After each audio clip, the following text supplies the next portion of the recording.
Luis, Fanette à gauche. Moi, c'est une question, réflexion-question rapidement pour Philippe. J'ai eu l'occasion d'assister à une très grande manifestation à Paris au mois d'avril.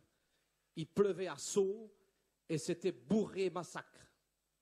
On ne voyait que la CGT pratiquement partout. Premier point. Deuxième point, j'ai vraiment été impressionné par le paquet de jeunes, le nombre de la jeunesse extraordinaire. Et troisième aspect, j'avais jamais vu ça de ma vie, des flics partout, et ils marchaient en arrière sur 3 fils. Donc face à face aux militants, comme si c'était effectivement des terroristes. Moi, ma question, Philippe, c'est cette jeunesse qui est là-bas dans les manifestations, qui est plus ou moins consciente, je ne connais pas bien la teneur de leur conscience actuellement, mais qui les organise? Est-ce que la CGT a une stratégie aussi là-dessus? Je n'en doute pas, je ne sais pas exactement quoi. C'est plutôt cette question qui m'intéresse, si tu peux éventuellement nous répondre, Philippe. Merci. Merci, Luis. Une question là-bas. Oui. Je t'en prie. Bonjour. Vas-y. Je voulais juste faire un petit constat avec une petite question par après. C'est que ce qui se passe aujourd'hui en France et ce qui se passe en Belgique, c'est vraiment la même chose, c'est le même combat et on retrouve ça partout en Europe. Le combat, c'est quoi? C'est une attaque sur les syndicats, une attaque très virulente sur les syndicats, avec 2 objectifs. Réduire les salaires et augmenter le temps de travail. Alors si on s'attaque aujourd'hui aux syndicats, c'est bien parce que c'est la seule force qui peut combattre cela. Alors moi j'ai une réflexion, c'est M. Martinez a dit tantôt que pour combattre ça, il faut unir les travailleurs. Avec l'unité des travailleurs, c'est beaucoup plus facile, c'est le mot qu'il a employé. Alors moi je me pose la question ici en Belgique, comment on peut unir tous ces travailleurs? Merci. Merci, camarade. Fanette, une dernière. Donc voilà, moi ma question elle est simple.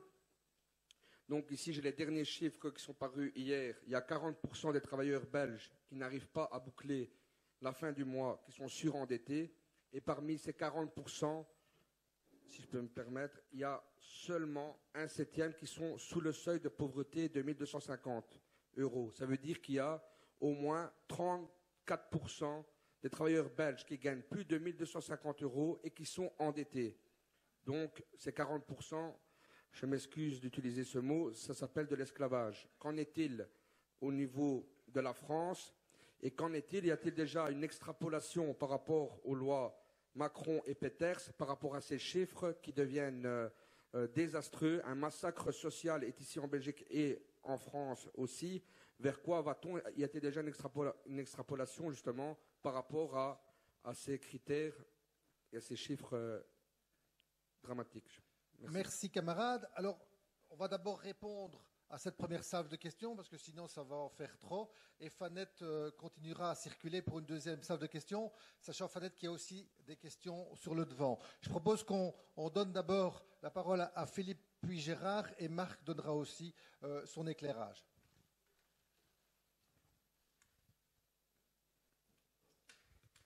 Alors, c'était le 31 mars, la manif où on s'est mouillé.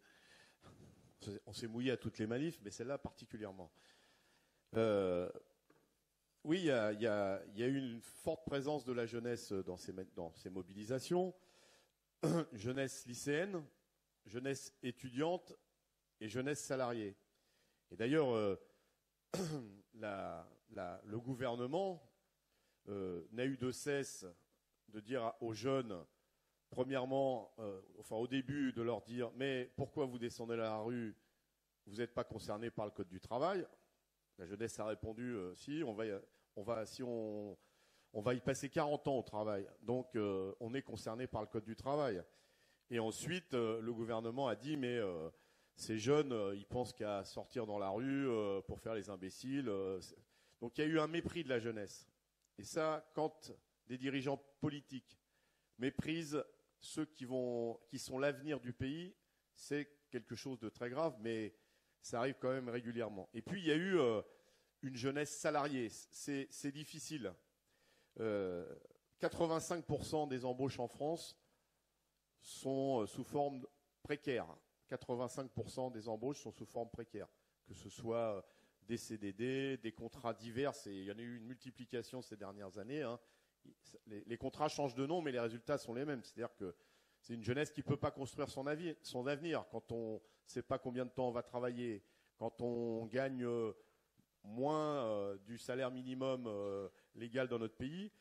Donc on a une vraie difficulté face à une jeunesse qui est, contrairement à ce que certains veulent dire, comme j'en parlais, une jeunesse qui est lucide, consciente, qui a envie de s'organiser. Ça n'empêche pas qu'il faut que nous, on change un petit peu aussi pour accueillir ces jeunes. Et si vous voulez, on en parlera. Il y a une réelle difficulté à ce que ces jeunes ils puissent vraiment prendre toute leur place. Les plus fortes mobilisations dans la jeunesse, c'est dans les entreprises, je le cite souvent, comme la SNCF par exemple chez nous, où les jeunes, il y a des écoles d'apprentissage et dès l'école d'apprentissage, les jeunes côtoient les syndicalistes, on s'occupe d'eux, on se bat pour qu'ils aient des salaires d'apprentis convenables et ça donne, par exemple, des secrétaires de syndicats qui ont 22 ans ou 23 ans et forcément, cette jeunesse-là, elle est plus à même de se mobiliser, de rentrer dans le syndicat, en tout cas d'y prendre des responsabilités, que d'autres jeunes, et c'est quand même la majorité, qui réussissent à décrocher, quand ils le peuvent, un boulot stable à 28 ans. La moyenne d'âge en France pour avoir un CDI, c'est 28 ans. On est déjà beaucoup moins jeune à 28 ans. Et donc entre la sortie des études, quelles que soient les études, et l'arrivée dans un emploi qu'on va qualifier de stable, qui est le CDI, c'est toute une période de précarité où le premier souci, et c'est tout à fait normal, c'est de manger, d'essayer de se loger. Et ça renvoie donc à l'autre question, c'est que oui, effectivement, il y a globalement dans notre pays une baisse, une augmentation des travailleurs pauvres. Alors quand je dis travailleurs pauvres, c'est y compris les privés d'emploi. Parce que les privés d'emploi sont des travailleurs à qui on ne donne pas de travail. Je n'ai pas toutes les statistiques en tête, mais il faut savoir que, par exemple, un chômeur privé d'emploi sur deux ne touche aucune indemnité. Aucune. Et pourtant, on a des campagnes pour dire ce sont des assistés, vous vous rendez compte, ils sont payés à rien foutre, etc. Un chômeur sur deux en France ne touche aucune indemnité. Mais on invente des nouveaux mots. On a inventé le mot travailleur pauvre. C'est-à-dire qu'aujourd'hui, on trouve tout à fait concevable qu'un travailleur ou une travailleuse ne puisse plus vivre de son salaire. Et donc, on voit des salariés, c'est pas encore, il y a des favelas, comme disait Constant, mais à la porte des usines, voire des services. C'est pas que les ouvriers. On a des travailleurs qui dorment dans leur voiture. Donc, ça aussi, et puis les retraités, les pensionnés, comme vous dites. Les pensionnés, de plus en plus, sont sous le seuil de pauvreté. Et ça augmente régulièrement. Je veux insister aussi sur les femmes. On en reparlera tout à l'heure. Entre ceux qui confondent temps partiel et réduction du temps de travail, parce que c'est une petite musique qu'on entend aussi. Les femmes sont les plus touchées par justement le fait d'être travailleuses pauvres, puisque 30% des femmes en France, qui sont majoritaires dans notre pays, sont à temps partiel. Temps partiel, vous le savez, c'est pas toujours, y compris 80%, c'est pas des 80%, c'est souvent plutôt des 20 ou 30%. Et 80% des salariés à temps partiel sont des femmes. Donc elles sont les plus victimes de la précarité et les plus victimes des salaires les plus bas, de la flexibilité. Et là aussi, je fais une autre petite parenthèse, parce que vous savez que la CGT, dans son combat contre l'extrême droite, et en tout cas, moi je trouve qu'on n'est pas encore assez musclé dans ce domaine, mais derrière ce que je vous disais sur ceux qui culpabilisent les réfugiés, les migrants, etc., il y a, comme jamais il y a eu en France, une culpabilisation des femmes et de leur place dans la société. Là aussi, on pourrait parler qui est moderne et qui est rétrograde quand on dit aux femmes, bon, vous pouvez avoir un petit boulot à 20%, mais restez un peu à la maison, vous occupez de vos gosses, c'est quand même votre place. Ça, c'est un discours qu'on entend de plus en plus souvent de la part de la droite, de l'extrême droite, d'autres aussi, je veux viser personne, mais surtout aussi du patronat. Et donc, il y a une augmentation, pour répondre complètement à ta question, de la pauvreté en France, mais y compris chez ceux qui travaillent, ce qui est nouveau de ce point de vue-là. Enfin, il me semble que nous avons besoin, en tout cas pour ce qui concerne la CGT, quand on dit unité des travailleurs, justement de bien mesurer comment le travail, enfin comment les travailleurs se sont diversifiés. Aujourd'hui, on n'a plus des usines ou des services où tout le monde a le même statut. Moi, je travaille dans un établissement où on est 14 000 salariés dans mon établissement. Il y a 10 000 contrats Renault, il y a 4 000 contrats non Renault. Souvent des jeunes, parce que voilà, ils ont un CDD et c'est une porte d'entrée. Ben, comment on réfléchit, nous, organisations syndicales, en tout cas c'est ce qu'on essaye de faire à la CGT, sur l'idée plutôt de communauté de travail, plutôt que de syndicalisme qui s'adresse à ceux à qui on serre la main parce qu'on a le même costume de travail ou le même employeur. Et ça, par exemple, les jeunes et aussi les femmes sont les plus touchés, comme ils sont les plus touchés par cette précarité. Nous avons tendance, la CGT, je ne me prononcerai pas sur la FGTB, en tout cas la CGT, nous avons trop tendance à dire bonjour à ceux qu'on connaît et pas assez à ceux qu'on connaît moins parce qu'ils ont un autre statut. Et les jeunes sont sensibles à ça. Et je pense que, en tout cas c'est ce que je dis dans mon organisation syndicale, il y a besoin vraiment de faire beaucoup d'efforts pour dire qu'on est le syndicat de tous les salariés et pas uniquement de ceux qu'on voit le plus régulièrement possible. Et je pense que vis-à-vis de la jeunesse, c'est pas que de la communication, c'est indispensable pour que les jeunes puissent trouver leur place dans le syndicalisme. Merci Philippe. Gérard, une réflexion également ? Moi, j'ai entendu le mot esclavage tout à l'heure. C'est pas de l'esclavage ce qu'ils nous font. Enfin, vous avez peut-être vu un film, ou sinon je vous le recommande, qui s'appelle Quémada.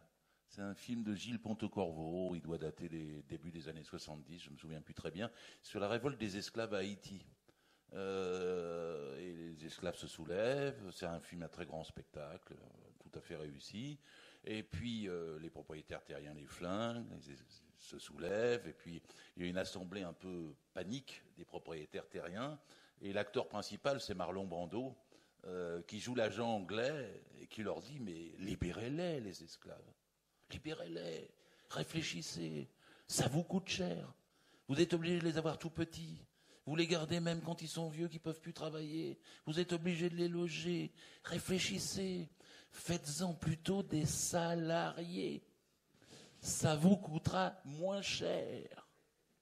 Et le début du salariat, c'est ça, c'est ce qui était décrit, c'était des tâcherons, des journaliers, des loueurs de bras. Il nous a fallu 170 ans pour récupérer ce que les esclaves avaient. Ça s'appelle cotisation sociale. Ça s'appelle protection sociale. C'est la partie du salaire brut qui nous permet d'être logés, d'occuper des enfants, d'avoir le chômage, d'avoir la retraite. 170 ans. Mais leur projet actuel, c'est de nous faire revenir en arrière sur ce point-là précisément. Parce qu'ils font des attaques contre les salariés, c'est pour ça qu'on a des travailleurs pauvres. En France, ça doit être entre 8 et 9 millions qualifiés en dessous du seuil de pauvreté. Et le salaire médian, en gros, est à 1 710 € en ce moment. 50% gagnent moins de 1 710 €. Donc là, c'est l'attaque contre le salariat, c'est El Khomri. Mais il y a aussi dans El Khomri, c'est l'attaque contre les droits des salariés. Il y a aussi l'attaque contre le salariat. C'est-à-dire pour nous faire revenir aux loueurs de bras. Et ça, c'est toute la partie du retour des auto-entrepreneurs. Il paraît que vous avez la chance de ne pas avoir encore ça. des loueurs de bras, des gens qui sont VTC, comme chez Uber. Et là, qu'est-ce qui se passe? Ils reviennent au statut initial. Ils n'ont plus rien, en fait. Mon contact récent avec un VTC, le gars, il avait 25 ans, il voulait s'en sortir, il était au chômage dans son banlieue, il me prend le soir à 23h30, je lui dis, mais combien vous avez travaillé aujourd'hui? Il me dit 20 heures. Je lui dis, et vous faites combien dans la semaine? Il me dit 110, 120 heures. Ma mère m'a cousu des couvertures pour que je puisse dormir dans la voiture. Mais je dis, mais vous en sortez quand même? Ah bah oui, non, je veux du fric, je veux m'en sortir. Mais alors, la vie, il me dit, j'ai un petit ulcère. Puis, mais votre vie aussi, il me dit, ma copine m'a quitté. Mais je dis, mais vous payez quand même des cotisations sociales? Et il me répond non, parce que j'ai eu un incident de carrosserie il y a 3 semaines. Et donc, je rembourse la carrosserie, c'était 1 600 €. Je dis, mais vous ne pouvez pas payer? Ben non, je ne peux pas payer de cotisation sociale, rien. Parce que le rapport qu'il a avec Uber, c'est qu'Uber lui donne la course, et lui paye Uber 25% de la course. Ça n'est plus un rapport salarial. Nous ne sommes plus dans le salariat. Nous sommes dans le rapport client-commercial. C'est ce que Macron disait d'ailleurs. Il dit aux jeunes, ne cherchez plus des patrons, cherchez des clients. Soyez tous dans cette veine-là. Et le gars, évidemment, il avait du mal à pouvoir s'en sortir. Et maintenant, c'est des dizaines de milliers de chauffeurs qui sont en train de faire comme ça. Et la loi El Khomri, dans son article 27, il est devenu 58, enfin peu importe, elle prévoit maintenant qu'on ne peut plus requalifier les contrats de ces gens-là en contrats de travail. C'est-à-dire que le projet est de les sortir du salariat. Donc je disais bien, l'attaque est contre les droits des salariés, leur niveau de vie et leur durée de travail, et elle est contre le salariat lui-même, pour essayer de faire renaître des indépendants ou des loueurs de bras comme Marlon Brando le voulait. Et là, en France, on a cette particularité, c'est qu'après-guerre, il y avait 55% de salariés et 45%, comme on disait, d'indépendants. Les agriculteurs, les libéraux, etc. C'était l'expression qui était utilisée. Et d'ailleurs, les indépendants ne voulaient pas être affiliés à la sécurité sociale des salariés. Ils ne la trouvaient pas suffisamment solide. Mais en l'histoire, le salariat est passé de 55% à 93% aujourd'hui. Et il ne reste plus que 7% d'indépendants. Ils ont le RSI, comme on dit en France. D'ailleurs, c'est une faillite. Parce qu'ils ne sont pas assez nombreux pour payer la cotisation qui permet de payer leur protection sociale. Moi, je serais pour supprimer le RSI et que tout le monde soit à la sécurité sociale avec une seule cotisation, sans qu'il y ait 1 000 feuilles de complémentaires, de prévoyance, d'assurance et de mutuelles. On a 1100 mutuelles maintenant. Alors, ça n'a plus rien à voir avec la mutuelle des origines, ni même à ce que j'ai entendu hier existe ici. Mais en France, c'est devenu une catastrophe. Alors, les indépendants sont 7%. Le projet de Macron et de Khomri, etc., c'est de les faire remonter. C'est-à-dire faire descendre le salariat de 93 à 92, 90% et de réaugmenter ce secteur des zones. Ils n'y arriveront pas. Ils n'y arriveront pas. Même le capitalisme a besoin de gens salariés, pas seulement de flexibles. Les flexibles, ça ne marche pas. Les CDD, ça ne marche pas. Pourquoi les jeunes sont-ils à 28 ans ou 29 ans en CDI? Parce qu'une entreprise, elle a besoin de personnel stable, compétent, formé, bien payé et bien traité. Sinon, elle ne marche pas. Et ils essaient d'aller contre une tendance que leur propre système développe pour pouvoir fonctionner. C'est donc d'abord idéologique, pour vous faire rentrer dans la tête qu'il faut que les jeunes soient bizutés avant d'avoir un CDI. Que la précarité serait la norme et que les indépendants devraient être l'avenir. C'est ça qu'ils essayent de faire passer. Ils n'y arriveront pas. L'OIT dit que dans les 30 dernières années, il y a eu 1 milliard de salariés de plus sur la planète. Et que l'économie informelle a reculé d'autant. C'est ça la tendance forte. C'est aussi notre force. C'est pour ça que les syndicats gagneront. C'est parce qu'on s'appuie sur ce salariat. Mais eux, ils n'hésitent pas à tout faire. Saboter ce que nous avons comme droit et même nier la totalité de nos statuts pour essayer de revenir dans une phase antérieure propre au XIXe siècle. C'est Macron, ça. Merci Gérard. Fanette. Oui, bonjour. On est en train de déstructurer le code du travail dans l'ensemble des pays européens. Alors moi, j'ai envie de poser une question. Nous avons quand même un organe qui s'appelle la CES. Existe-t-il toujours? Que fait-il? Est-ce que vous ne pourriez pas l'utiliser mieux que ça pour essayer d'enrayer ce problème? Merci. Question suivante. Premièrement, la réduction du temps de travail est, pour moi, et je pense que pour nous tous, la condition sine qua non d'égalité entre tous, hommes, femmes et jeunes.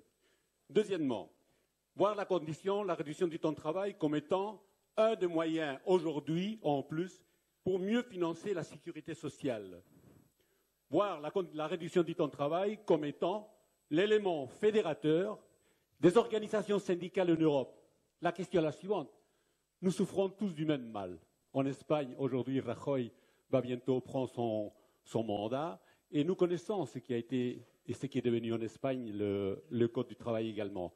Donc, la question est la suivante. Si la réduction du temps de travail est l'élément fédérateur, pourquoi est-ce qu'il n'y a pas une mobilisation nationale qui peut se faire le jour X à l'heure X partout, dans tous les pays, au niveau syndical? Merci. Merci Manolo. Cette question-là, on y répondra cet après-midi et c'est justement les questions que l'on fera sur le temps de midi. Philippe?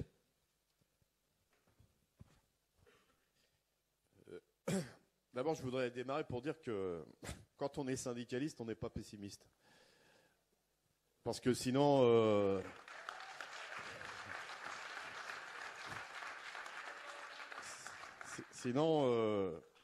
alors c'est vrai qu'on n'arrive pas toujours à obtenir ce qu'on veut et la période le montre. Ceci dit, c'est le débat sur la bouteille à moitié vide ou à moitié pleine. Vous imaginez, enfin en tout cas moi j'imagine en France, ce qu'aurait été le débat ou le pseudo-débat sur la loi travail sans mobilisation. La loi n'aurait pas été la même parce qu'il y a eu des choses d'obtenues, je pense notamment vis-à-vis de la jeunesse. Il y aurait eu un vote tranquille à l'Assemblée nationale. Et Gérard a eu raison de le souligner, alors que le président de la République et le gouvernement ont la majorité absolue à l'Assemblée nationale, cette loi n'a pas été votée par l'Assemblée nationale. Donc la mobilisation, ça sert toujours à quelque chose, y compris pour ouvrir d'autres perspectives, favoriser le débat et faire en sorte que les citoyens y soient impliqués dans le débat public. Parce que la deuxième chose, c'est la concertation, le dialogue social, c'est quelque chose à la mode. Hein. D'ailleurs, c'est ceux qui en parlent le plus qui le pratiquent le moins. Je vous l'ai dit tout à l'heure. Mais en même temps, en tout cas nous à la CGT, on refuse un dialogue social qui serait limité, et c'est une tendance forte, à se dire on va se réunir entre gens de bonne compagnie, des experts syndicalistes, des économistes, des politiques, des patrons, vous savez, ceux qui savent à la place des autres. Et donc on va décider à quelques-uns de ce qui est bon ou pas bon pour le peuple. Ce dialogue social-là, en tout cas nous à la CGT, on n'en veut pas. Et donc la question qui est posée, c'est oui, il faut discuter, oui, il faut dialoguer. L'essence du syndicalisme, c'est la négociation, mais c'est aussi le rapport de force. C'est l'implication des salariés dans ce qui va être leur vie. Et donc, il ne peut pas y avoir de dialogue social sans l'implication des salariés. Et vu mon grand âge, je n'ai jamais vu l'obtention de revendications sans mobilisation. Donc là aussi, l'intervention des salariés, elle est indispensable. Donc oui, dialogue social, rapport de force, en tout cas c'est la conception qu'on a du syndicalisme.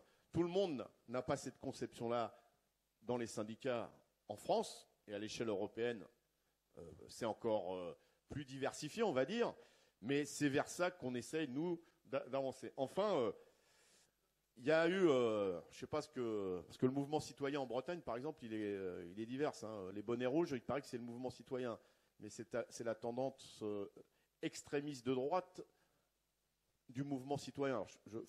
Soyons précis sur qu'est-ce que c'est que le mouvement citoyen. En tout cas, il faut que le syndicalisme il croise son avis avec d'autres. Vous avez vu, il y a eu le phénomène Nuit debout en France, etc. Mais moi, je dis toujours, il faut que le syndicalisme, il se concentre d'abord sur ce qui est son essence, c'est-à-dire la défense des intérêts des salariés, que le syndicalisme porte des projets alternatifs, ce qu'on va discuter cet après-midi, mais d'autres questions. Par exemple, en France, dans la CGT, on a un vrai débat, mais je pense qu'on pourrait l'étendre sur qu'est-ce que c'est qu'un service public ou des services publics modernes au moment où ils veulent tout casser. Donc il faut que les syndicats aient leur identité, leur projet, et après on va croiser avec d'autres. Mais faisons en sorte que chacun puisse bien tenir son créneau, entre guillemets, et après on peut croiser avec des mouvements comme Nuit debout, qui par exemple, eux, avaient d'autres perspectives. Ils veulent changer, enfin en tout cas par les débats, beaucoup de choses, la politique, l'écologie, etc. il y a beaucoup de questions qui nous intéressent, mais moi je dis il faut que le syndicalisme il porte des projets qui va dans l'intérêt des salariés, et après on croise, et donc moi je ne suis pas contre des forums où on échange, mais en tout cas c'est ce que je dis chez nous, la CGT elle doit avoir son identité, et quand elle va discuter avec d'autres, il faut qu'elle porte quelque chose. C'est pas celui qui parle le plus fort ou un genre de compromis du plus acceptable ou du moins pire qu'on aurait avec des... Donc il y a une implication de la jeunesse, par exemple, puisqu'on en parlait dans le mouvement citoyen, mais enfin en tout cas moi je l'ai vu dans Nuit debout, mais c'est d'abord sur cet aspect, cette volonté de plus de démocratie. Et quand on parle de démocratie, s'il y a un endroit où il n'y a pas de démocratie, c'est l'entreprise, et là c'est un bon sujet pour les syndicalistes, pour pouvoir faire en sorte que les salariés, quand ils ne sont pas d'accord, ils aient aussi le droit de le dire dans leur boîte. Merci Philippe. Et Gérard, un petit mot de conclusion. Et moi, évidemment que c'est une question de rapport de force. Ils n'ont peur de nous que quand ils ont peur de la grève générale, que quand ils ont peur de l'occupation des entreprises. Et ils ne cèdent qu'à ce moment-là, en vérité, quand on regarde bien dans l'histoire. Sauf qu'on le sait tous, la grève générale, ça se décrète pas. Même quand on la veut, qu'on pousse, etc., c'est pas un mot d'ordre. Par expérience, on sait que c'est une construction et qu'à un moment donné, ça surgit. Et quand ça surgit, en général, ça décide de l'issue du combat. Moi, je suis D'abord, ma première carte syndicale était en 1963 et on m'avait éduqué à l'époque avec la grande grève générale belge de 1961. Et donc, ça reste bien que de loin dans ma mémoire. Et ensuite, je suis un ancien 68ard. Ça aussi, c'est à cause de l'âge. Et je me souviens bien comment les gens se transformaient quand la grève s'est étendue. Elle s'est étendue sans mot d'ordre. Les organisations syndicales avaient fait le travail avant, mais quand c'est venu, c'est venu. Moi, j'étais à Rouen, c'était toute la vallée de la Basse-Seine, et j'ai étudié un peu l'histoire. Le secrétaire de la CGT de Seine-Maritime était étonné. Il n'y avait pas de portable, il recevait les informations, puis il notait sur son carnet de bord « Oh là, ça s'est ouvert. Oh, mais là, ils occupent. Mais là, il y a des piquets de grève. Pourtant, là, il n'y avait pas de syndiqués. Pourtant, là, j'y suis passé l'autre jour, personne n'y croyait. » Mais quand ça a démarré, la vague a démarré. Moi, je crois que ça arrivera en Europe. Je suis un optimiste, et je pense que ça arrivera en Europe, et que l'Europe, elle connaîtra un 1848 contre la finance dans les années qui viennent. Ils en font trop, comme on dit. Ils en prennent trop.